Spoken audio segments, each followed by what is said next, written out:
नमस्कार, आप सबका मेरे YouTube चैनल एजुकेशन मंत्रालय एनसीईआरटी में हार्दिक स्वागत है।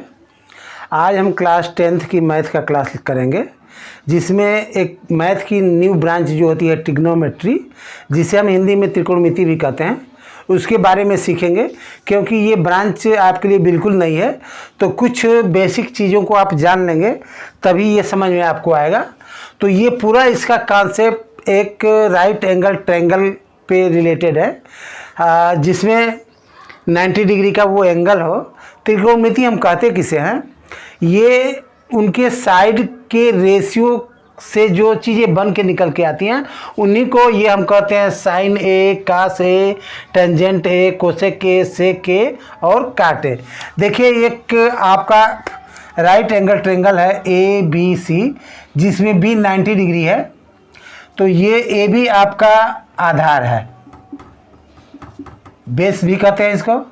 और ये बी सी क्या है? ये परपेंडिकुलर यानी लंब है। दोनों चीज़ें हम लेके चलेंगे। और ये हाइपोटेन्स को कहते हैं हम कर्ण। तो साइन ए का मतलब होता है कि लंब बटे कर्ण, यानी लंब का और कर्ण का, यानी परपेंडिकुलर साइड और हाइपोटेनस का जो रेशियो आएगा उसे हम साइन ए कहते हैं। तो साइन ए, अब देखिए ट्रिग्नोमेट्री में कि ये साइड एंगल ए की जब बात हम करेंगे तब ये परपेंडिकुलर आपका BC बन जाएगा। आज जब हम एंगल C की बात करेंगे तो ये परपेंडिकुलर AB बन जाएगा। बेस और परपेंडिकुलर इसमें चेंज होते रहते हैं। जियोमेट्री की तरह से आपका ये नहीं कि हमेशा ये बेस कहलाएगा और ये हमेशा परपेंडिकुलर कहलाएगा। ये परपेंडिकुलर तब कहलाएगा जब हम एंगल A की बात करेंगे। आज जब एंगल C की बात करेंगे तब हमारा परपेंडिकुलर AB बन जाएगा। तो अभी क्या है? Sine A. Sine A is equal to होता है लंब बटे कर्ण, लंब बटे में कर्ण। अब देखिए, लंब को हम क्या कहते हैं? परपेंडिकुलर कहते हैं। तो PRP केवल कह लेंगे इसको, और कर्ण को हाइपोटेनियस, तो HYP कह लेंगे इसको। लंब बटे कर्ण हो गया। दूसरी थिंग है कास ए। कास ए ये होता है आधार बटे कर्ण, आधार अपान कर्ण।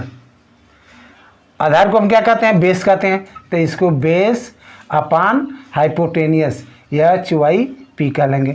टेंजेंट ये क्या होता है? ये लंब बटे आधार होता है। इसकी वैल्यू होती है लंब बटे में आधार। ध्यान दीजिए, अब लंब किसे कहते हैं?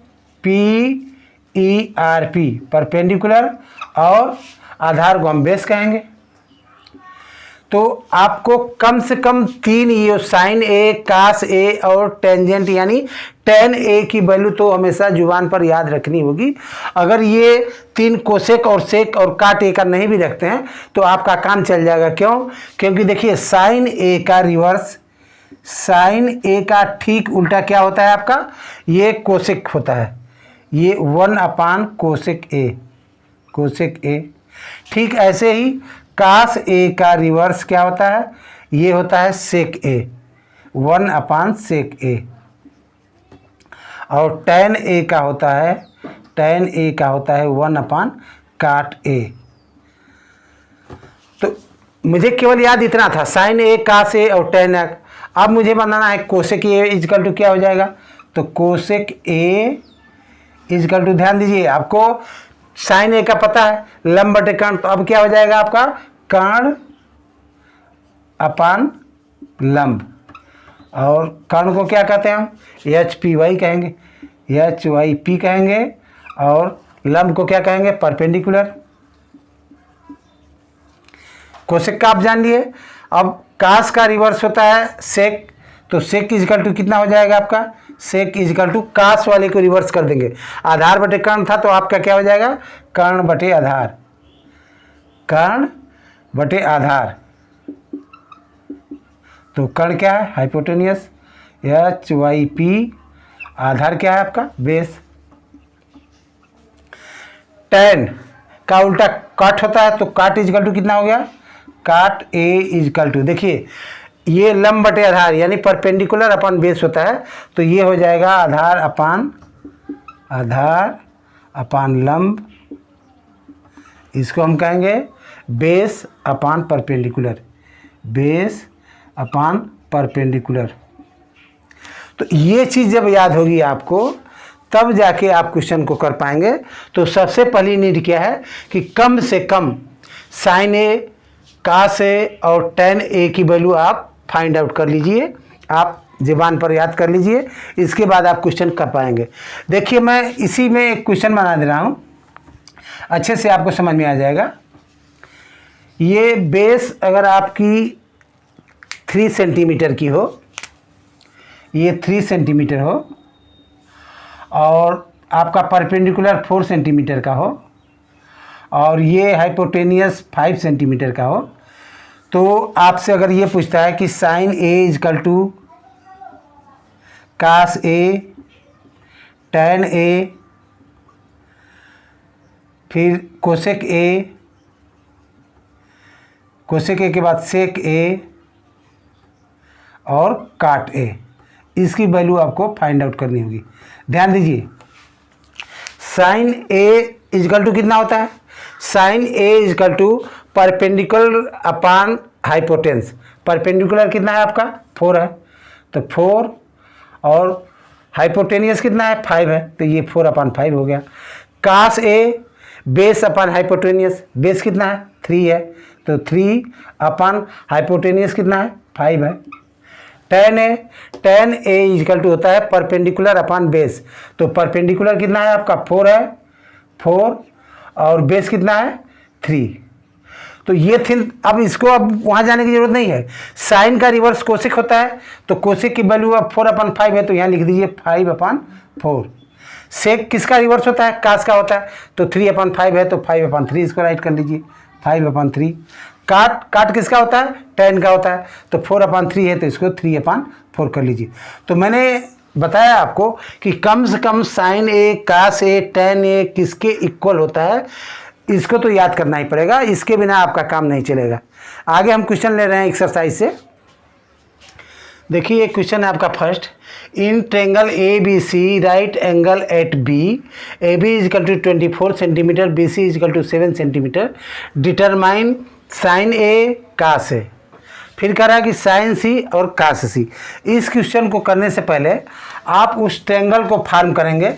तो देखिए आप एक ट्रेंगल ऐसे बना लेंगे जिसमें आपका राइट एंगल ट्रेंगल जो होगा वो बी का रहा है, वो क्या है? बी है, और ये ए, ध्यान दीजिए पाइथागोरियन थ्योरम के अकॉर्डिंग जो हाइपोटेन्स का स्क्वायर होता है वो बेस के स्क्वायर और परपेंडिकुलर के स्क्वायर के सम के इक्वल होता है। तो अभी क्या कह रहा है यहाँ कि B at B is equal to right angle, ये कितने डिग्री का है? ये 90 डिग्री का है। A B is equal to 24 centimetre, 24 centimetre और B C is equal to 7 centimetre. यानी बेस और परपेंडिकुलर साइड आपको दे दी गई है, हाइपोटेनियस आपको पता करना होगा, क्योंकि इसके बिना इन सब का हमको वैल्यू निकालना कठिन हो जाएगा। तो पहला हम काम करते हैं कि ए सी स्क्वेयर इजकल टू क्या होगा? ए बी का स्क्वेयर प्लस बी सी का स्क्वेयर। तो ए सी का स्क्वेयर, ए बी कितना है? 24 का स्क्वेयर हो गया, ये 24 का स्क्वेयर प्लस बी सी कितना है? 7 का स्क्वेयर।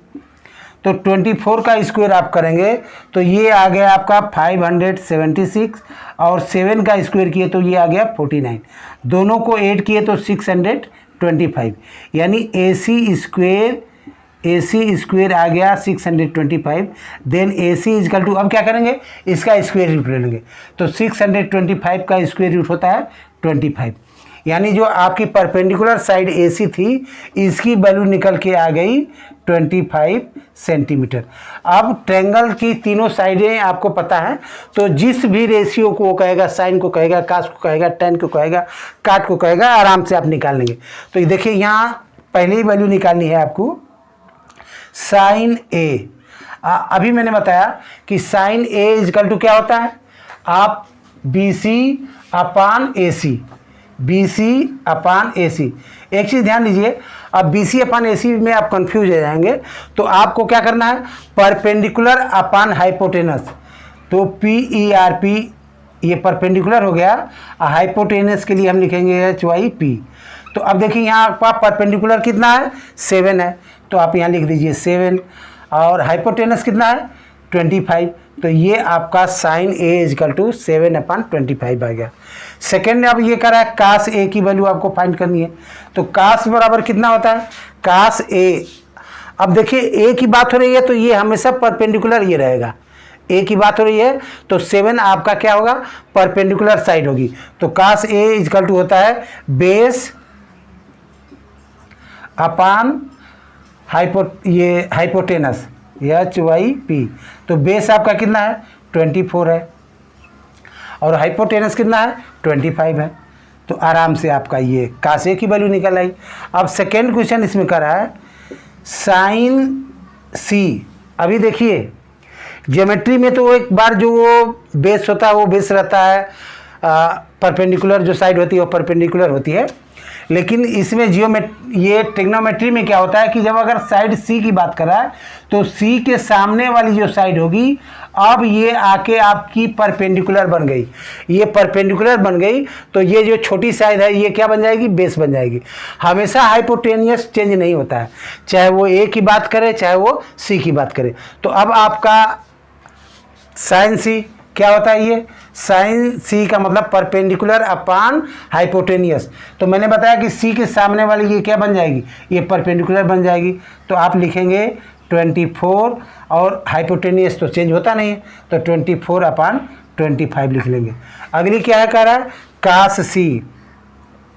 कास सी क्या क्या होता है base upon hypotenuse, base upon hypotenuse, तो बेस अब क्या है अब 7 आपका बन गया है, तो 7/25 आप बेस अपान हाइपोटेनियस, तो ये आपका हो गया 7/25। तो आई थिंक आपको समझ में आ रहा होगा। अगला क्वेश्चन लेते हैं। देखिए क्वेश्चन सेकंड है in adjoining figure find tan P minus cot R। देखिए ये आपके पास फिगर दे रखा है PQR जिसमें Q 90 डिग्री का है, हाइपोटेनियस दे दिया है 13 सेंटीमीटर का और परपेंडिकुलर साइड 12 का दे दिया है, बेस दिया नहीं है। तो आप क्वेश्चन को लगाने से पहले आपको क्या करना होगा कि बेस को फाइंड आउट करना होगा। तो पाइथागोरियन थ्योरम के अकॉर्डिंग आपका PR का स्क्वायर इजकल टू PQ का स्क्वायर प्लस QR का स्क्वायर आपको पता है, तो PR का स्क्वायर आप क्या करेंगे 13 का स्क्वायर कर लेंगे, PQ ये 12 का स्क्वायर प्लस QR का स्क्वायर, 13 का स्क्वायर 169 और 12 का स्क्वायर 144 प्लस QR का स्क्वायर। अब देखिए QR का स्क्वायर फाइंड आउट करने के लिए 169 में से 144 को आप जब सब्ट्रैक्ट करेंगे तो निकलेगा, तो 9 - 4 5 हो गया और 6 - 4 25। QR square equal to 25, then QR equal to कितना हो गया 5 हो गया। अब आपकी ये साइड निकल के आ गई 5 सेंटीमीटर। तीनों साइड पता है तो आप जिस वैल्यू को भी कहेगा वो निकाल लेंगे।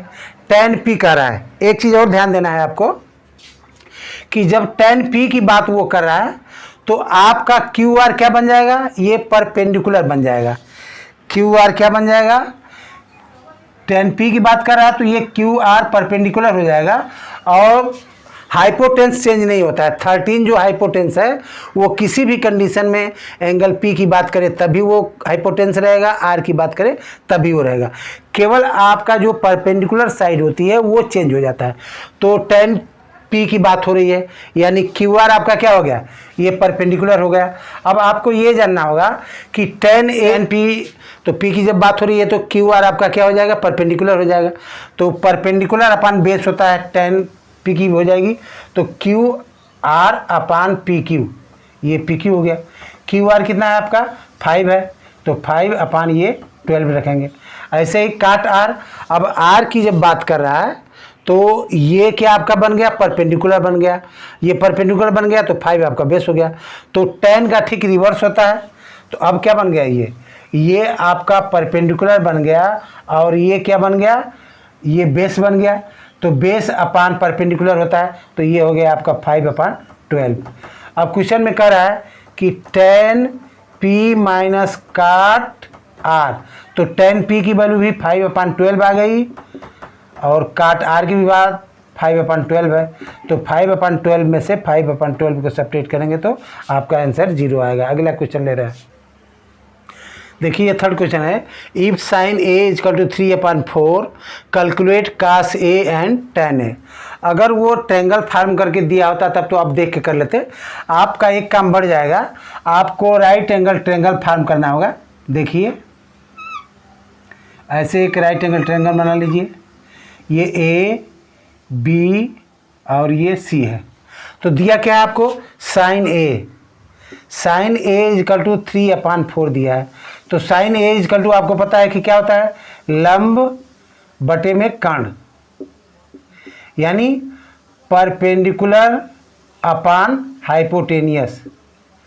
तो आपको क्या दिया है, परपेंडिकुलर दिया है, तो बात किसकी कर रहा है, साइन A की बात कर रहा है।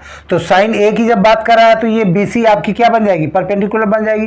तो ये 3 हो गया और परपेंडिकुलर हो गया और हाइपोटेनियस कितना हो गया, ये 4 हो गया। आपको बेस निकालनी है, तो AC का स्क्वायर इजकल टू AB का स्क्वायर प्लस BC का स्क्वायर करेंगे, क्योंकि पाइथागोरियन थ्योरम में कर्ण का वर्ग लंब के वर्ग और आधार के वर्ग के इक्वल होता है। तो AC कितना हो गया, ये 4 का स्क्वायर आप कर लेंगे और AB को निकालना है, तो AB का स्क्वायर प्लस BC कितना दिया है, 3 का स्क्वायर, 4 का स्क्वायर किए तो ये 16 हो गया, AB का स्क्वायर प्लस 3 का स्क्वायर 9। अब इस 9 को ट्रांसपोज करके लाएंगे, 16 माइनस 9 इजकल टू AB का स्क्वायर। तो 16 में से 9 को सेपरेट किए तो 7 हो गया, 7 इजकल टू AB का स्क्वायर। तो हमें केवल AB चाहिए, तो √7। अब क्या करेंगे, आप यहाँ √7 को रख देंगे। अब आपके पास बेस की भी मेजरमेंट मिल गई, आपके पास ये परपेंडिकुलर साइड भी है और हाइपोटेनियस की भी मिल गई। अब क्या करना है आपको, कास A की वैल्यू निकालनी है। तो कास A इजकल टू होता है आधार बटे कर्ण, आधार अपान कर्ण, यानी बेस अपान हाइपोटेनियस। देखिए बेस कितना है आपका, √7 है, तो आप √7 लिखिए। हाइपोटेनियस कितनी है, ये 4 है। तो आपका कास A की वैल्यू निकल के आ गई √7/4। अगली थिंग क्या कर रहा है, tan A इजकल टू क्या होता है, लंब अपान आधार। तो लंब आप किसको कहेंगे, लंब आपका ये साइड हो जाएगी परपेंडिकुलर, तो PRP अपान आधार क्या होता है, ये बेस होता है। तो इस तरीके से 3/√7 ये आपका tan A की वैल्यू आई। अगला क्वेश्चन लेते हैं, देखिए फोर्थ क्वेश्चन है, given 15 cot A equal to 8 find sine A and sec A। देखिए इसमें आपको केवल इतना ही दिया है कि 15 काट A इजकल टू 8। तो केवल हम काट A की वैल्यू अगर निकालें तो 15 को हम ट्रांसपोज करेंगे तो 8/15 हो गया। अब हम एक राइट एंगल ट्रेंगल बना लेंगे। देखिए ऐसे आपको पता होनी चाहिए कि काट A इजकल टू कितना होता है, cot A equal to base upon perpendicular. ये थिंग दिया है 8/15। अब आ जाइए हम नाम रख लेते हैं A B और C, ये 90 डिग्री का एंगल है। तो बेस आपका दे दिया है, बेस क्या है 8, तो A भी आपका 8 हो गया।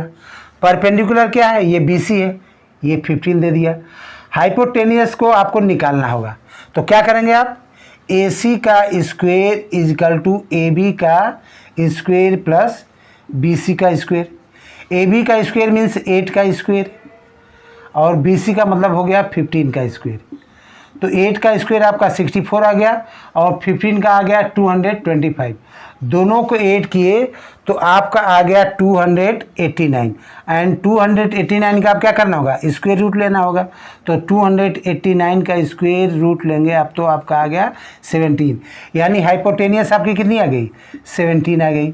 अब आ जाइए क्वेश्चन पर, कह रहा है कि साइन ए आपको निकलना है। साइन ए इक्वल टू होता है परपेंडिकुलर अपान हाइपोटेनियस, परपेंडिकुलर अपान हाइपोटेनियस। तो साइन ए की बात हो रही है तो परपेंडिकुलर कितना होगा, 15 होगा, तो आप लिख देंगे यहाँ 15 और हाइपोटेनियस कितना है, 17। अगली थिंग है सेक ए। सेक ए, तो सेक ए इक्वल टू होता है हाइपोटेनियस अपान बेस, हाइपोटेनियस अपान बेस। ये नहीं भी याद हो तो कास का याद होगा तो उसको आप रिवर्स कर देंगे। हाइपोटेनियस कितनी है, 17 है और बेस कितना है आपका, 8 है। तो इस तरीके से साइन ए और सेक की वैल्यू निकल आई। अगली क्वेश्चन हम ले रहे हैं फिफ्थ क्वेश्चन को। एक फिफ्थ क्वेश्चन है, given sec theta equal to 13/12 calculate all the other trigonometric ratio. देखिए क्या है, सेक थीटा की वैल्यू दे दिया है 13/12, तो आप एक राइट एंगल ट्रायंगल फॉर्म कर लीजिए ऐसे। ये आपका ए हो गया, बी और सी। ध्यान दीजिए सेक थीटा इक्वल टू क्या होता है, ये होता है हाइपोटेनियस अपान बेस। तो हाइपोटेनियस कितना आ गया आपका, 13 दे दिया और बेस दे दिया 12। आपको परपेंडिकुलर साइड निकालनी है तो बी सी का स्क्वायर इक्वल टू आप क्या करेंगे, 13 का स्क्वायर माइनस 12 का स्क्वायर। तो 13 का स्क्वायर 169 और 12 का स्क्वायर होता है 144, यानी 169 में से 144 को सेपरेट किए तो आपका आ गया 25, यानी बी सी इक्वल टू अब स्क्वायर रूट लेंगे तो ये आ गया 5। ये साइड आपकी कितनी आ गई, परपेंडिकुलर साइड 5 की आ गई। अब आल करा तो साइन इक्वल टू साइन ए, तो क्या होगा, ये आपका परपेंडिकुलर अपान हाइपोटेनियस, तो 5/13 हो गया। कास ए, तो कास ए के लिए देखिए आपको यहाँ से के 13/12 लिया तो इसको रिवर्स कर देंगे तभी हो जाएगा, और नहीं तो ये ट्रेंगल से भी देखेंगे तो 12/13 हो गया। ये tan ए की वैल्यू निकाल लीजिए। tan ए इक्वल टू होता है परपेंडिकुलर अपान बेस, तो 5/12, ये कितना हो गया 5/12। और tan ए का ही रिवर्स होता है काट ए, तो काट ए इक्वल टू आप क्या कर देंगे 12/5 कर देंगे।